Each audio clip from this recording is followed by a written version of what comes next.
इसके पहले काफ़ी गर्मी थी और गर्मी के वजह से अनार की ये जो ऊपरी परत है ना, ये काफ़ी जो हीट के वजह से ख़राब हो रही थी। लेकिन अब जो बारिश आने लगी है, बीच बीच में रुक रुक कर कुछ हमारे यहाँ बारिश आ रही है, तो उससे क्या हो रहा है, अनार के पौधे को काफ़ी राहत मिल रही है। क्योंकि अनार ना है, जब आपने इसमें गोड़ाई कर ली तो गोड़ाई के बाद इसमें 2 या 3 चीज़ बहुत ज़्यादा ज़रूरी है जिसे हम डालते हैं। हाल ही में आप लोगों के कुछ सवाल भी आए कि अनार के पौधे में फूल जो हैं वो आ रहे हैं, तो अगला स्टेप मुझे क्या करना चाहिए। लेकिन अगर आप चाहते हैं कि हमें इसमें से और भी अनार चाहिए। नमस्कार दोस्तों, स्वागत है आपका हमारे इस YouTube चैनल में। दोस्तों, जैसे कि आप इस वक्त देख रहे हैं, हम अनार के पौधों की प्रूनिंग कर रहे हैं, लेकिन साथ में आप ये भी देख रहे हैं कि अनार हमारे पौधों में काफ़ी आए हुए हैं। जैसे कि आपके सवाल आए कि अनार के फलों में पौधों में कुछ फूल आ गए हैं और अब हमें क्या करना चाहिए। तो सबसे पहले तो मैं ये बोलना चाहूँगी, अगर उसमें फूल आ गए हैं तो सबसे पहले आप पानी का ध्यान रखिए, और दूसरा आपको उसमें अगर ध्यान रखना है तो खाद का। लेकिन जैसे देख रहे हैं आप कि इस वक्त हम अनार के पौधे की जो प्रूनिंग कर रहे हैं ना, वो इसलिए कर रहे हैं कि जैसे आप देख रहे हैं कि अनार के पौधे में काफ़ी हमारे अनार आए हुए हैं, लेकिन ये जो अनार है ना, वो बिल्कुल भी नहीं रुकते हैं। लेकिन जब इसमें बहुत सारे फल हो जाएंगे तो बहुत सारे ऐसे भी इसमें फूल आएंगे जिसमें अब फल जो है वो नहीं है, सिर्फ और सिर्फ फूल है। अब मैं क्या करूँगी, इसकी कुछ प्रूनिंग कर दूँगी जिससे कि आपके जो अनार हैं दूसरे फिर से आ सके। जैसे आप देख रहे हैं ना, ये हर टहनी में अनार लगे हुए हैं, तो हमें क्या करना है, उस टहनी को छोड़ के और दूसरी टहनी की बिल्कुल से कटिंग कर लेनी है। और कटिंग इसलिए भी ज़रूरी है, अगर हम नहीं करेंगे तो ये और भी हाइट में जाके इसी तरह से फल देते रहेंगे और पौधा जो है वो काफ़ी हाइटेड हो जाएगा। लेकिन आपके पास अगर पौधा छोटा भी है और अगर फल इसमें आ गए हैं, तो आपको क्या करना है, कुछ ऐसी टहनियाँ जो जिनके पत्ते थोड़े मुड़े से हो गए हैं, थोड़े पुराने हो से लग रहे हैं, आप उन टहनियों को बिल्कुल निकाल दीजिए और अनार के पौधे में बिल्कुल अनारों को इसी तरह से रहने दीजिए। इस डाल में हमारे अनार हैं और ये डाल हमारी पूरी कोरी है। हम क्या करेंगे, इसको यहाँ से बिल्कुल कटिंग कर देंगे। ये देखिए इस तरीके से। अब अनार जो है वो अपनी जगह में लगा हुआ है और हमने इसकी यहाँ से कटिंग कर दी है। अब इसमें क्या है ना, दूसरे अनार फिर से बन सकते हैं। अनार के पौधे में जो ज़मीन है वो बहुत ज़्यादा शुष्क ज़मीन नहीं होनी चाहिए। साथ ही जब हम अनार अगर हमारे पौधे में लगे हुए हैं तो हमें उसकी प्रूनिंग भी बहुत सोच समझ के करनी होती है। लेकिन अगर आपके पौधे में अनार नहीं आ रहे हैं, तब आपको क्या करना है, अगर आपके पौधे में अनार नहीं आ रहे हैं तो आप उसकी हार्ड प्रूनिंग करिए। हार्ड प्रूनिंग का मतलब है इस तरह की मोटी डालों को भी आप काट सकते हैं। लेकिन अगर आपके पौधे में अनार आ रहे हैं तो आपको बहुत ज़्यादा हार्ड प्रूनिंग नहीं करनी है, कारण कि यहाँ से जो हमारी डालें बनती हैं, ये जो हार्ड है, जो थोड़ी स्टेम, इन्हीं में हमारे अनार जो है निकलते हैं। लेकिन इन सभी चीज़ों को ध्यान में रखते हुए आज हम आपको एक और चीज़ बताना चाहेंगे कि अनार के पौधे में अगर इस तरह से यहाँ से टहनियाँ जो निकल रही है, हो सके उनको समय समय पर यहाँ से बिल्कुल हटा दीजिए। और साथ ही ये आप देख ही रहे हैं कि हम किस तरीके से बिल्कुल कटिंग जो कर रहे हैं। आज हम अनार के पौधे के बारे में आपको पूरे अच्छी तरीके से जानकारी देंगे, जिससे कि आपके अनार के पौधे भी बिल्कुल अच्छे हो जाएं। और चलिए पहले हम इसकी पूरी कटिंग कर लेते हैं और कटिंग के बारे में हम आपको आगे भी बताते हैं। तो आपने देखा कि हमने अनार के पौधे को किस तरह से काफ़ी छोटा कर दिया है, और भी अब हम कुछ इसमें से कटिंग करेंगे। लेकिन पहले आपको ये बताना चाहेंगे कि जैसे आप देख रहे हैं, ये जो अनार हैं वो काफ़ी बड़े साइज़ में हैं और आप देख सकते हैं इन्हें। लेकिन अनार को पकने में काफ़ी टाइम लगता है। अनार अपने अपने तरीके से टाइम जो है वो लेते हैं। जैसे कुछ अनार जो है वो कम से कम 4 महीने का टाइम लेते हैं, 3 से 4 महीने, 4 महीना तो ये ले ही लेते हैं। लेकिन कुछ अनार ऐसे भी हैं जो 4 से ज़्यादा टाइम लेते हैं। तो हमें क्या करना है, हमें ये देखना है कि अनार जब हमारे आए हैं तो देखिए, जब अनार आते हैं तो इस तरीके से, अब ये देखिए अनार जो है वो बिल्कुल कच्चा अनार है, और वही आपको हम बता रहे हैं ये अनार हमारा, और साथ में ये अनार, ये जो है बिल्कुल हार्वेस्टिंग के लिए एक तरह से तैयार है, और जल्द ही हम इनकी हार्वेस्टिंग करेंगे। लेकिन आपको ये भी चीज़ बताना चाहेंगे कि जैसे हमने इसके पहले भी आप लोग के साथ वीडियो शेयर किया है और आप लोगों से कहा है कि ये जो अनार है ना, ये ज़रूरी नहीं है कि गर्मी के दिनों में आपको बहुत ज़्यादा अंदर से लाल दाने मिले, लेकिन फिर भी हमें इन पर काम करना है। काम क्यों करना है? क्योंकि दाने चाहे सफ़ेद हो चाहे लाल, लेकिन दानों में हल्की मिठास होना बहुत ज़्यादा ज़रूरी है। अनार के पौधे में जब भी आप पानी डालें तो आप कोशिश करें कि वो सुबह का टाइम हो। सुबह के टाइम पर पानी डालने से अनार के पौधे में ज़्यादा अच्छा होता है, क्योंकि अनार जो है वो उसमें बिल्कुल भी खुश्क नहीं होना चाहिए। उसकी ज़मीन जो है वो हमेशा ऐसी बनी रहे जैसे कि इनमें एक नमी जो है वो हमेशा बनी रहे। जब अनार में फूल आ जाते हैं उसके बाद आपको क्या करना है, अनार में हमेशा पानी की मात्रा जो है वो रखना है। पानी कैसा रखना है? पानी ऐसा ना हो कि उसमें बहुत ज़्यादा दलदला हो, लेकिन पानी इस तरीके का हो कि इस तरह से ज़मीन बनी रहे। और इसीलिए अनार के पौधे में कोशिश करिए बिल्कुल सुबह सुबह पानी डालने के लिए। सुबह सुबह पानी डालने से दिन भर कितनी भी तेज़ धूप रहेगी तो भी आपके अनार के पौधे जो है वो ख़राब नहीं होंगे। जैसे कि अभी आप सभी जान रहे हैं कि ये जो महीना है जून का लास्ट वीक चल रहा है, लेकिन कहीं बारिश हो रही है, कहीं बारिश नहीं हो रही है। बारिश बहुत तेज़ आ रही है तो आपको उसका ड्रेनेज हमेशा अच्छा रखना है, जिससे कि इसका पानी वो जमने ना पाए और वो बिल्कुल भी निकल जाए। ये सारी चीज़ का ध्यान रखना होगा। अनार के पौधे में हमेशा धूप बिल्कुल लगनी चाहिए। अनार का पौधा छांव में नहीं होगा, इसे कम से कम 6 घंटे की धूप तो है बिल्कुल मिलनी चाहिए। और यही वजह है कि हमने भी अनार को, अपने दोनों पौधों को बिल्कुल ऐसी जगह रखा है जहां बिल्कुल अच्छी तरीके से धूप आती है। अनार का पौधा हो या कोई भी फल हो, आपको हम जैसे बताते हैं कि उनमें गुड़ाई जो है वो बहुत ज़्यादा ज़रूरी है, लेकिन गुड़ाई के साथ साथ में समय समय पर उन्हें खाद देना बहुत ज़्यादा ज़रूरी है। एक चीज़ ये बताना चाहेंगे कि अनार के पौधे में आप किचन वेस्ट जो भी आपके गार्डन से निकलता है आप उसे बिल्कुल डालिए। जब आप किचन वेस्ट इसमें डालेंगे तो हम आपको बता रहे हैं इस तरह से केचुए तैयार हो जाएंगे आपके मिट्टी में, और आपके पौधों के लिए वो बहुत ही अच्छे होंगे।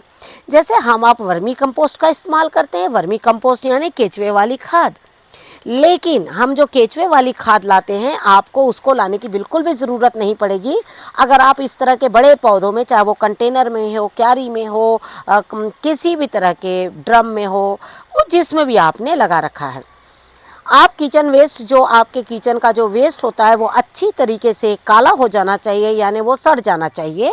जैसे आपने किचन से लाया और उसको लाकर अपने टेरेस पर कहीं भी आप ऐसी जगह बांध के रख दीजिए, और कुछ दिन बाद उसको इस तरह से थोड़ी सी मिट्टी निकाल के, इसमें हमारा काफ़ी किचन वेस्ट है, तो आपको क्या करना है, मिट्टी को इस तरह से गुड़ाई करना है और गुड़ाई करके इसमें किचन वेस्ट डालना है। हमने हाल ही में इसमें काफ़ी तरबूज के छिलके और बहुत सारे किचन वेस्ट डाले, और कुछ हमने ये देखे इस तरीके से धान का जैसे भूसा होता है, ये सारी चीज़ें हमने इसमें डाली थी। इसीलिए आज हम इसमें नहीं डाल रहे, लेकिन आज हम आपको अनार के पौधे की शुरुआत बता रहे हैं। जिनके अनार के पौधे छोटे हैं और जिनके अनार के पौधे में इसके पहले कोई फल नहीं आए हैं, अगर आप चाहते हैं कि अनार के पौधे में फल आए तो आपको क्या करना है। सबसे पहले तो हम आपको बताना चाहेंगे कि इस तरह से गुड़ाई करके बिल्कुल जगह को खाली कर लीजिए।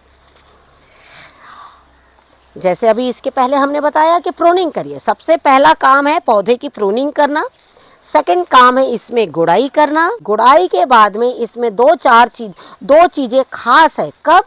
जब हमारा पौधा बिल्कुल छोटा है, उसमें कोई फल नहीं आए हैं, तब आपको क्या करना है, इसमें 2 चीज़ें डालनी हैं। तो पहली चीज़ है, देखिए कोई भी फल जो है उसको कैल्शियम की ज़रूरत पड़ती है, लेकिन बहुत से ऐसे फल हैं जिसको आयरन की भी ज़रूरत जो है वो पड़ती है।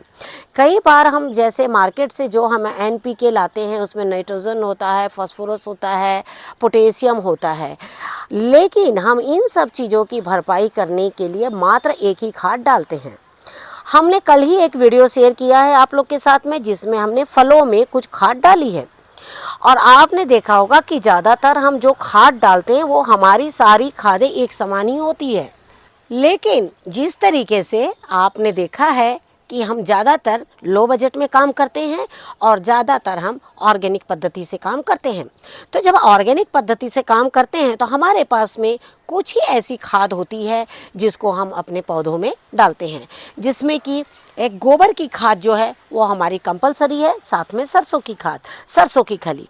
तो आपने देखा कि कल जब हमने खाद डाली अपने पौधों में, उसमें हमारे फलों के पौधे थे, फूलों के पौधे थे, सब्जियां और सब्जियों के भी पौधे थे। इस तरीके से हमने खाद डाली, उसमें हमने अनार में भी खाद डाली।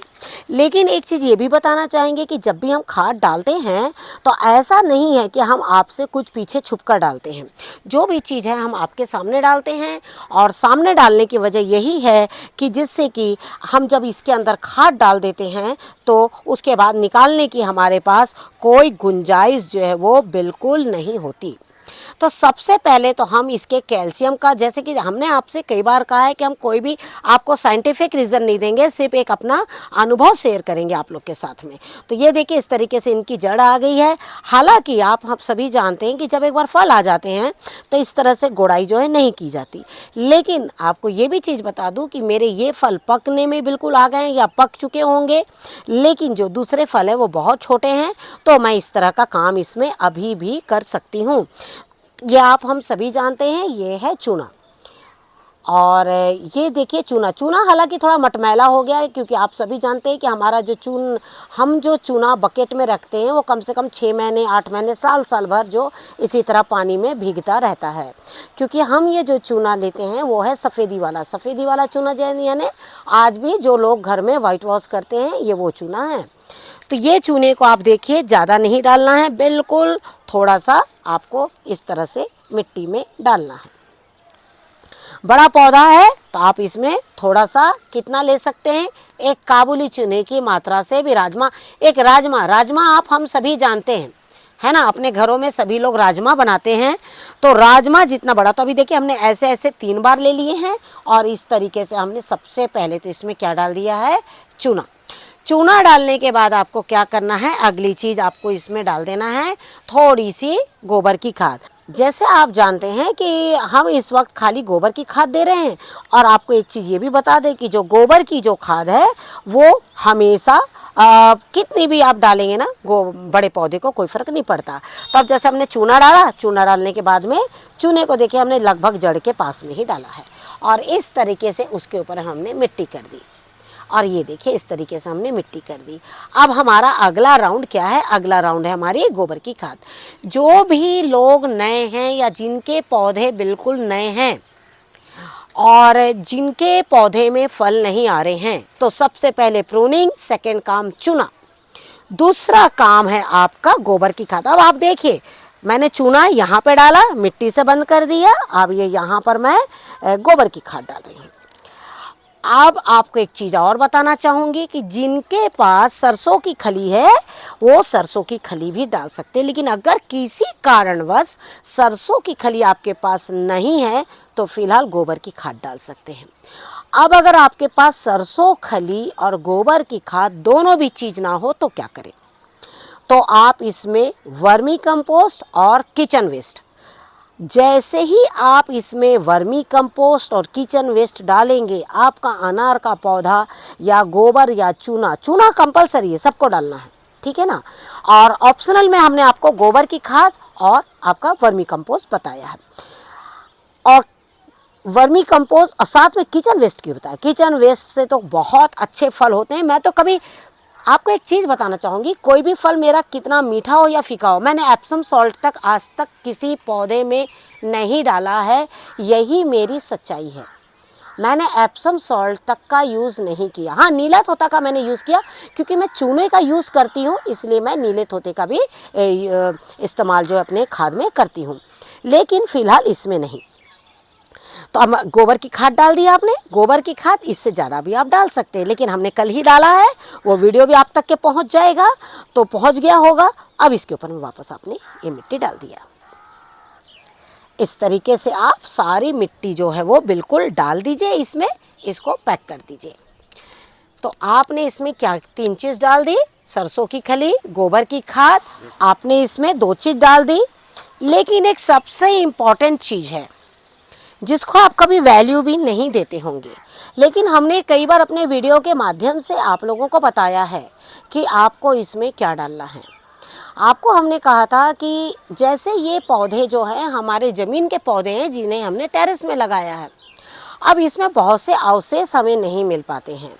अवशेष का मतलब जब ज़मीन में एक पौधा होता है तो वो अपने साथ आयरन लेकर आता है, सारे कुछ लेकर आता है।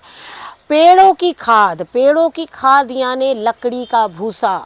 जब एक लकड़ी गिर जाती है ना जंगलों में, तो वो लकड़ी गल कर और वहीं पर अपना भूसा तैयार करती है। लेकिन हमारे आपके पास में लकड़ी का भूसा नहीं होता है, क्योंकि लकड़ी को गलने में टाइम लगता है, और जब लकड़ी गलते गलते इतना टाइम हो जाता है उसमें कीट हो जाता है, और यही वजह है कि हम आपको मोटी लकड़ी डालने के लिए मना करते हैं। लेकिन हाल ही हमने लकड़ी के भूसे की खाद भी आप लोग को बताई थी। अगर आप लोगों ने बनाई हो तो बहुत अच्छी बात है, लेकिन नहीं बनाई हो तो ज़रूर उसको बनाकर अपने घर में ज़रूर रखा करिए। लेकिन जैसे हमने कहा कि ज़मीन का पौधा है और इसको आयरन, कैल्शियम सारा कुछ चाहिए, तो इसमें हमने आपको चूना बताया, और अगली चीज़ हम आपको बता रहे हैं ये है आयरन। आप देख सकते हैं एक चीज़ हमारी आयरन, ये हमारे गार्डन में जो हम काम करते हैं ना, लोहे की पत्ती वत्ती कुछ भी रहते हैं, एक तो वो चीज़ है, और दूसरी आपकी है, अगर आपके पास अभी घर में इस तरह की चीज़ नहीं होगी, कई बार हम फेंक देते हैं। आपकी कभी भी आपके घर में जो भी लोहा पुराना हो जाता है, सड़ जाता है ना, तो उसको बिल्कुल भी फेंका ना करिए। उसको फेंकने से आपको नुकसान ही है, उसको इस तरह से मिट्टी में दबा दीजिए। लेकिन ये मिट्टी जो होती है, हम आपको एक चीज़ और साथ बीच में बताना चाहेंगे कि हम मिट्टी में तो डालते हैं लोहे को, लेकिन जब ज़्यादातर मैं देखते हैं आप हाथ से काम करती हूँ, लेकिन आप ग्लव्स का ज़रूर इस्तेमाल किया करिए। तो ये देखिए लोहे की पत्ती को मैंने बिल्कुल अंदर दबा दिया है, लेकिन साथ में अगर आपके पास ये पत्ती ना हो तो ये कील तो है आपके घर में, सभी के पास में कील है, और अगर कील भी ना हो तो मार्केट से इस तरह लोहे की कील ले आइए, थोड़े दिन उसे पानी में रख दीजिए, और वो बिल्कुल इस तरह से जंगदार गल जाएगी, और आप इसको ये देखिए इस तरीके से अपने पौधे में बिल्कुल ये देखिए इस तरीके से लगा दीजिए, और लगाने के बाद में वापस इसको इस तरीके से मिट्टी जो है वो भर दीजिए।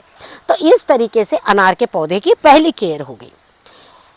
अनार के पौधे की पहली केयर कैसे किया हमने, इसको अभी हमें फूल देना है। सबसे पहले इसमें नई टहनी आएगी, क्योंकि आपने प्रूनिंग करी है। प्रूनिंग करने के बाद में इसमें नई टहनी आएगी, और नई टहनी के बाद में उसमें अनार आएंगे। अब अनार के बाद में फिर नेक्स्ट जो भी काम रहेगा वो हम आपको बताएंगे अब क्या करना है। जैसे कि अनार तो अब ये बड़े हो चुके हैं, लेकिन अब इनमें मिठास भी भरनी है। तो जब अनार आपके आ जाएंगे, थोड़े बड़े हो जाएंगे, उसके बाद जैसे कि अब हम भी थोड़े दिन में इसमें काम करेंगे, मेरे पास दूसरा कंटेनर है उसके ऊपर में भी हम काम करेंगे, फिर हम आपके साथ में अगला वीडियो शेयर करेंगे।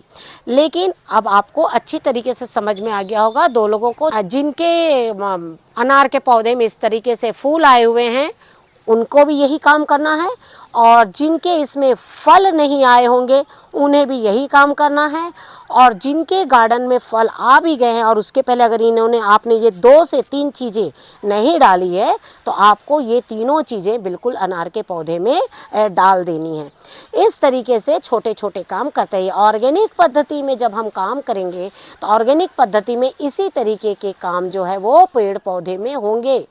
ऑर्गेनिक पद्धति में हम देखिए, हमने आपसे क्या कहा, लोग इसमें बोन मील भी डालते हैं, लेकिन मैंने कभी बोन मील नहीं डाला, और मैंने कभी आपको उसकी सलाह भी जो है वो नहीं दी है, क्योंकि जब मुझे पता है कि मेरा पौधा इसी तरीके से फल दे रहा है और उसमें एक मिठास भी बनी हुई है, तो मैं उसमें बहुत ज़्यादा परेशान नहीं होती हूँ। लेकिन कई बार कोई फल अगर बहुत मीठा नहीं भी हुआ है ना, तो मैंने कभी उसका अफ़सोस नहीं किया है। अफ़सोस नहीं करने की वजह क्या है, क्योंकि मुझे ये पता है कि मैंने इसमें क्या खाद डाला है और इसमें कितनी मिठास है। सबसे बड़ी बात तो ये कि मुझे इस बात की तसल्ली है कि मैंने इसमें कोई भी ऐसा केमिकल नहीं डाला है।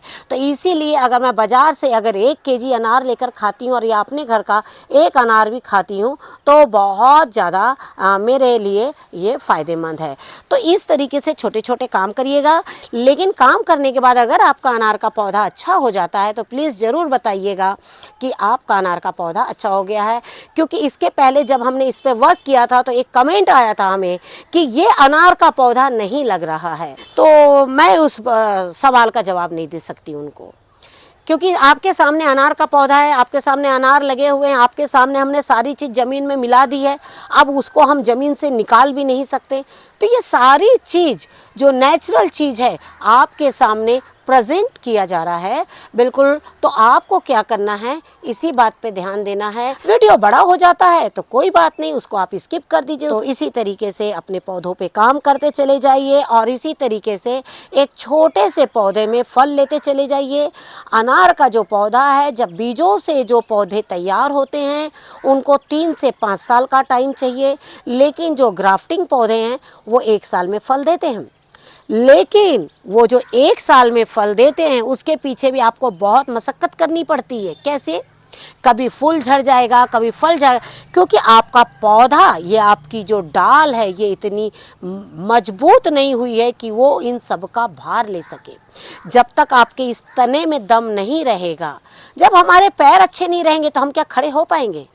क्या हम दूसरों को पकड़ पाएंगे? नहीं ना। तो यही इसके पैर हैं और जब ये खड़ा हुआ है ना तो इन सब चीज़ों को इसने पकड़ के रखा है। तो सबसे पहले आप इसको सॉलिड बनाइए, ये अच्छा हो जाएगा। उसके बाद आपके पेड़ से सभी कुछ फल फूल सब्जियां सब कुछ मिलेगी। Thank you very much. नमस्कार, जय हिंद, जय भारत।